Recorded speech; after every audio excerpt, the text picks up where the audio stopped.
There are some acreage owners who have an interest in livestock production. However, sometimes a limited number of acres, where those acres are located, or zoning provisions can greatly affect the type of livestock they can have, if at all. I would like to offer some information about miniature cattle, since they may be an option for some acreage owners. I would, however, encourage acreage owners to know and understand their property, where it is located, and how it is zoned, and whether or not there are any rules against having such animals on the property before considering this as an option. We live in Nebraska, which is known as the beef state. We have cattle in most counties in Nebraska, and that is something that is very unique to our state. Most of the cattle that a person sees as they are driving around the countryside are fairly large, ranging in size from 1,100 to 1,500 pounds. Most are also grazing on pastures, or this time of year it is common to see them grazing corn stalks, what is left of the dried corn plant after the combine has gone through the field and removed the grain. There are also a few producers in our state who are producing smaller cattle for a variety of reasons. There are several different breeds, but in this video we will focus on some of the more common and popular ones: miniature Hereford and Lowline cattle. First of all, I had the opportunity to speak with miniature Hereford breeder Allie Peterson of KP Ranch, Takema, Nebraska. Allie was great to visit with and offered some insight from her experience with regular cattle and with miniature Hereford cattle. Allie starts off by explaining a little bit of their background. They initially had commercial cows or regular-sized cattle. However, they decided to sell them, and once they sold them, they got right into the miniature Hereford cattle. They found out about miniature Herefords through an article in a magazine and decided that it might be a good option for them because they were landlocked. They didn't have a lot of space for expansion, so they were looking for some different options. At the time, they had 50 commercial cows, and the second year they had them, they sold the calves at the top of the market and didn't feel like they were making a great living off that amount of money. Allie goes on to explain that they had first talked about some more exotic type livestock like elk, emu, or something such as that. But she said, you know what, we know cows best, and we decided that this was what we would do, pursue the miniature Hereford option. We sold all of our cows, calves, and bulls, and we turned that check into 10 miniature Hereford females and 1 herd bull. Currently at KP Ranch, they have 300 head total. They sell mostly seed stock, such as bulls and heifers, and show calves. They also sell steers that are leftover or non-show calf material for meat. They have started some shows for kids when they are 3 through the Miniature Hereford Association. They primarily sell show steers. However, they also have a great market for the rest of the steers to sell as locker animals for meat. They've also found a great interest with first-year 4-H'ers who are wanting to show miniature Herefords a lot more, since they are not as intimidated by their size.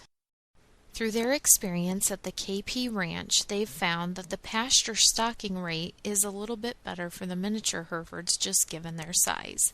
They typically calculate about 2 pairs, cow-calf pair, of miniature Hereford cattle compared to 1 pair for the old commercial cows they used to run. So for the same acre, they can run 2 pairs of miniature Herefords versus 1 pair of the old cows they used to have.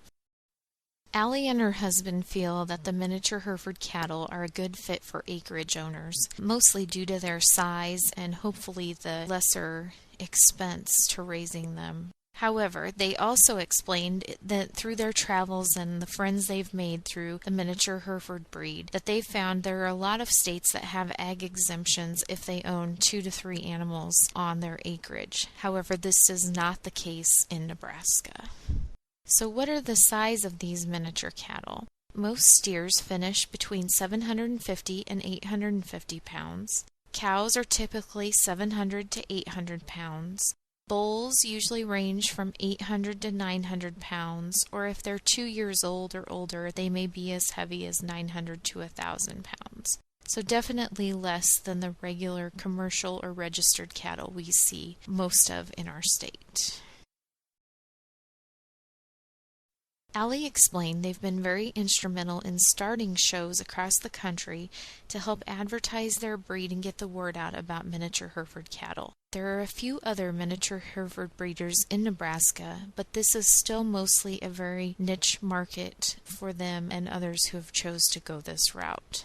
The miniature Herefords are a good fit for their land. They winter on corn stalks if they're available. They stay on the pasture until it snows, and then once it does snow, they will feed on bean stubble with hay. Typically, they watch them closer at calving time, not because of difficulty, but because of the price of the baby. They have heifer calves selling for as much as $2,500. The cattle are good temperamented for the most part. However, she says you'll always find one in every herd that may have a little attitude problem.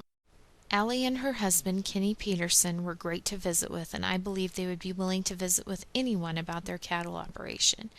They provided all of the miniature Hereford pictures found in the video. More of their story, photos of their operation, and information about their cattle can be found on their website. Next, we're going to talk about Lowline cattle. According to the American Lowline Registry website, lowlines are well-proportioned 100% Angus heritage beef cattle that are naturally polled and docile animals. They were bred with an emphasis on weight gain and conformation.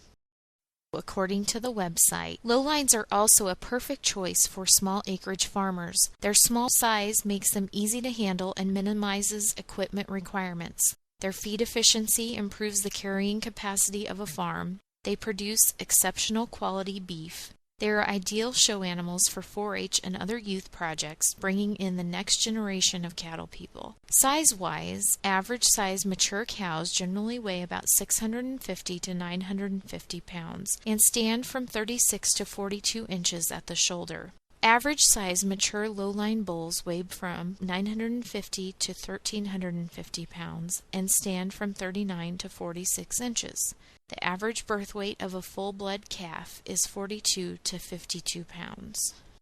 I also had the opportunity to speak with a local lowline producer in my area. Dean Secchi of Raymond, Nebraska, explained how they found out about lowline cattle at the National Western Stock Show in Denver. He thought they would be a good fit for their acreage and mostly a fun livestock project for the kids in 4-H. I asked him what the pluses and minuses of the breed might be. In his opinion, the pluses are they're more kid-friendly sized, easy to work with, they're a lot of fun, they don't eat as much as a regular-sized cow, and really are a novelty. He felt the minuses are, in terms of breeding, chores, and production, it's another thing to do in your schedule, and really it's another cost. It's not necessarily a cheap experience or enterprise to have on your operation or your acreage. There was a recent lowline article in the Wyoming Acreage magazine, Barnyards and Backyards, written by Extension educator Kelly Chichester. I'm Sara Ellicott with the University of Nebraska Lincoln Extension.